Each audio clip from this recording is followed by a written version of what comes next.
अगर आप हथियार का शौकीन है तो आइए रोहतास जिले के काराकाट में उस वक्त अफरा तफरी मच गया जब रोहतास की पुलिस उस गेट ग्रिल दुकानदार के पास पहुंचती है और उस गेट ग्रिल के आड़ में जो है गन फैक्ट्री चलाया जाता है। कहा जा सकता है कि पूरे हथियार का जो है वो फैक्ट्री चलाया जाता था और वहीं से जो अपराधी होते हैं वहां से हथियार जो है वो लेकर जाते हैं और बड़ी घटना को अंजाम देते हैं। जी हाँ, आपने सही सुना। आपने सुना होगा कि देश के बड़े बड़े कोने में जो है सभी चीज़ों का फैक्ट्रियां जो है वो चलती है और चिमनी से धुएं भी निकलते हैं, लेकिन आपको रोहतास जिले के काराकाट में गन फैक्ट्री का जो है रोहतास पुलिस ने बड़ा खुलासा किया है। आपको हम बता रहे हैं कि रोहतास पुलिस को जैसे ही इसकी गुप्त सूचना मिलती है तो रोहतास पुलिस उस गेट ग्रिल के पास पहुंचती है और उस गेट ग्रिल के आड़ में जो है गन का फैक्ट्री चलाया जाता है। गन का फैक्ट्री जो है भारी मात्रा में चलाया जाता था और जैसे ही पुलिस पहुंचती है और वहां से उस फैक्ट्री से 3 लोगों को जो है वहां से गिरफ्तार कर लेती है। अब गिरफ्तार जैसे ही रोहतास पुलिस करती है और उससे कड़ी पूछताछ करती है और कड़ी पूछताछ में ये पता चलता है कि भारी मात्रा में जो है वहां से गन का जो है वो फैक्ट्री चलाया जाता था और गन का सप्लाई किया जाता था।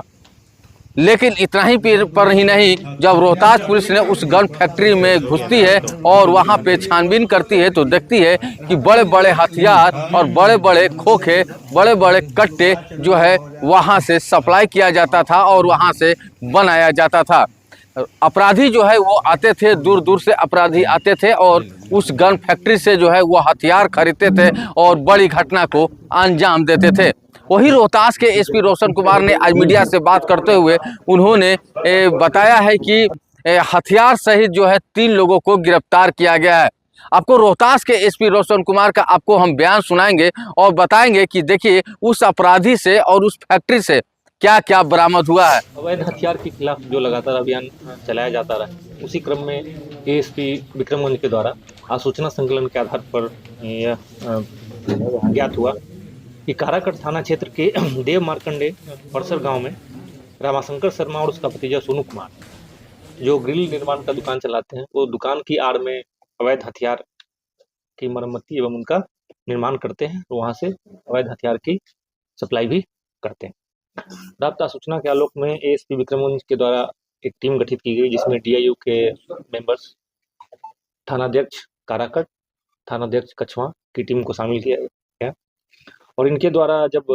काराकट थाना क्षेत्र के देव मार्कंडे गांव में रामाशंकर शर्मा के ग्रिल दुकान में छापेमारी की गई तो वहां से 2 देसी कट्टा, जिंदा कारतूस, अर्धनिर्मित देसी कट्टा, क्षतिग्रस्त देसी कट्टा, 3 क्षतिग्रस्त देसी कट्टा, एक अर्धनिर्मित पुराना देसी कट्टा, मैगजीन, खोखा, पेचकस, लोहा काटने का सिरसा, वार्नियर और हथियार का बैरल बनाने के लिए जो सामान इस्तेमाल किया जाता है, उनकी बरामदगी वहां से हुई। इनसे पूछताछ में यह भी स्पष्ट हुआ कि ये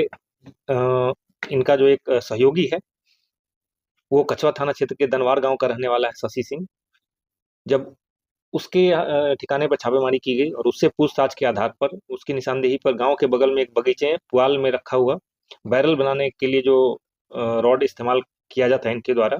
और हथियार बनाने में उपयोग किया जाना वाला स्प्रिंग और फायर किया हुआ खोखा इत्यादि बरामद किया गया। इन सभी अभियुक्तों का आपराधिक इतिहास भी रहा है, जिनमें से कछवा थाना कांड संख्या 48-17 और 51-17। इसके अलावा इनके पास जो चीज़ें बरामद हुई इसके आधार पर टेक्निकल डिटेल्स का विश्लेषण किया जा रहा है। इनसे अभी तक प्रारंभिक पूछताछ में स्पष्ट हो पाया है कि यह अपराधियों को जरूरत के अनुसार उनके हथियार की मरम्मती एवं अवैध हथियार की सप्लाई करते थे। इनके संपर्क में और भी कुछ लोगों के होने की बात अभी तक के तकनीकी अनुसंधान में सामने आई है, जिसमें अक्सर अनुसंधान किया जा रहा है। उन लोगों की भी गिरफ्तारी की जाएगी जो लोग इनको सहायता उपलब्ध करा रहे थे अवैध हथियार बनाने में, और फिर इस कांड को अंतिम अंजाम तक पहुंचाया जाएगा। और चूंकि कांड में सारे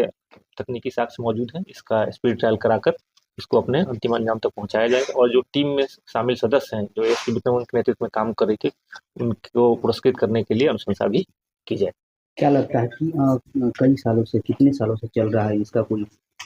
ये अभी जो इनकी गतिविधि है फिलहाल जो तकनीकी साक्ष्य उसके आधार पर पिछले 6 महीने से इन पर इनकी गतिविधियों पर नजर रखी जा रही थी। इसी क्रम में जब पुख्ता सूचना संकलन किया गया तब इनके ऊपर कार्रवाई की गई। जिले से बाहर भी सप्लाई किया जाता जिले से बाहर के लोग भी इनके संपर्क में थे। उस संबंध में पुलिस के पास तकनीकी साक्ष्य हैं, उस संबंध में भी अब तक कार्रवाई की जाएगी, जिसमें आप लोग को अपडेट हम लोग क्या ये अपराध में शामिल रहता था कि सिर्फ नहीं। अभी तक जो आग्नेयास्त्र उससे संबंधित अपराध में नहीं, शराब के केसेस और एक हत्या का कांड में इनकी संलिप्तता के बारे में जानकारी है। अभी तक उसका सत्यापन हो पाया है, और भी जो इनका आपराधिक इतिहास और जो गतिविधि है उसके संबंध में हम लोग साक्ष्य संकलन कर रहे हैं। पर आप क्या सोचते हैं इस खबर के बारे में, आप हमें कमेंट करके बताएं, और ऐसे ही खबर को देखने के लिए बने रहिए सिटी कवरेज लाइव के साथ। सिटी कवरेज लाइव के लिए रोहतास से रुपेश कुमार।